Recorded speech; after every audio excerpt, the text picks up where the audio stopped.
Hello, everyone. Thanks for tuning into Liquid Talent TV today. Special guest in the office, Prem Ramaswami is... Prem Ramaswami. Prem Ramaswami. Ramaswami. There you go. Okay. It only took 3 tries. Only took 3 tries. I was Ramaswami. Yeah, see? Simple. It's like it's spelled. Scott got it.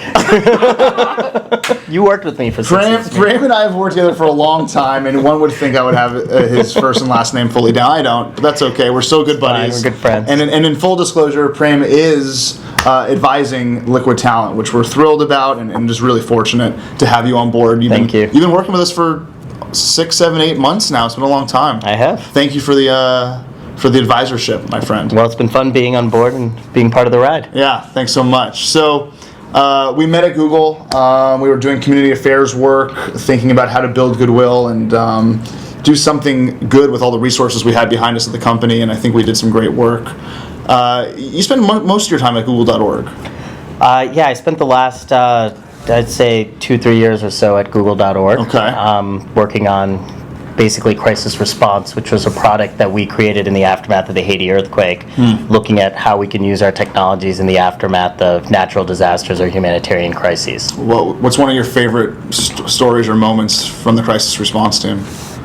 It's hard to tell favorite stories because all the stories are unfortunately tinged in some form of disaster. But that said, we really early on in the team, about 2 weeks in, we weren't even a team then. It was a group of 20%ers who had gotten together, and 20% is this Google concept where 1 day a week you can do whatever you want.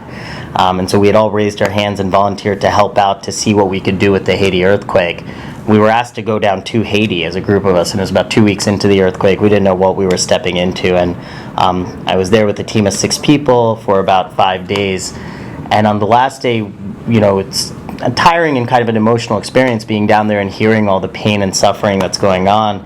On the last day, there was, we were in this refugee camp of almost 200,000 people.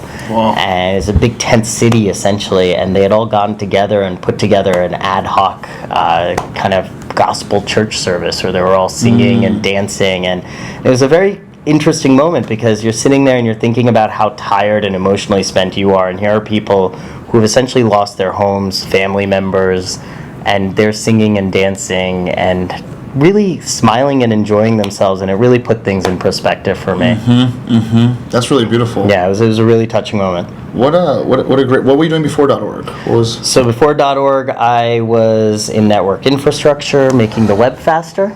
Okay. Before that, I was in Congratulations, India. you did it. Yeah, I did it. Done. Yeah. Check. Before that, I was in India working on an interesting project where we built a bus that traveled to tier 2 and 3 cities, introducing people to the internet. And before that, I was on Google Checkout, which got to launch Google Checkout for nonprofits, which was kind of my first stint in doing some of this work that costs Google more money than makes them money. You're traveling through India, you're on this bus, you're educating people about the power of the web and about Google products. People are walking onto this bus and using the internet for the very first time in their entire life. Yep.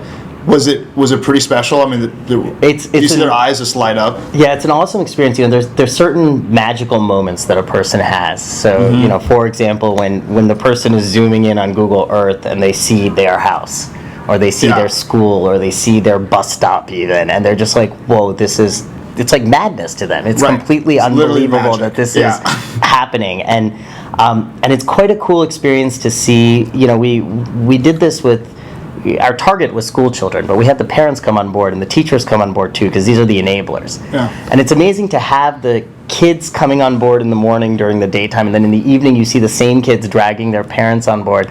And when you go to introduce the web or how they're about to search, and the kids tell you to back off, and they're like, no, I got this. They know what they're doing immediately. And it's a cool concept that you're there on the ground and you're actually interacting with users. It's a lot of fun. That's awesome. Yeah, how many people are on the web? In India? In India and globally? Globally, you have about 2 billion, I believe, right now, which leaves us about 3.5 to go before we get anywhere near saturation. Okay. So there's more people offline still today than there are online. In India, India has about, I would say, I think 60 or 70 million is the number right now. Yeah. But it's growing like wildfire, especially over the last few years. Yeah, the future feels bright for our young people, even though unemployment's high, even though there are struggles in our economy. There's always, short term it always looks bleak. Yeah. But this is a country and an economy where we figure it out. Yeah. And I think startups like Liquid Talent, entrepreneurs like you are trying to help blaze the new path for us. We are. I mean, it's an exciting time. I think the future's open. I think we can write it. I think you can. And that's what the company's here to do, is really try to leave it better than we found it. Try to empower others to do what they love. Your guidance has been instrumental. We really thank you for your energy so far. If you could leave our viewers with a couple of thoughts as they pursue their own entrepreneurial journeys and their own kind of future of work paths, what are some things you'd like to leave our viewers with today? Well, it seems like what I've been talking about so far is don't work too hard. But that said, I think that find something that you really believe in and are passionate about. I think when you and Scott talk about Liquid Talent, your passion is almost infectious. Yeah.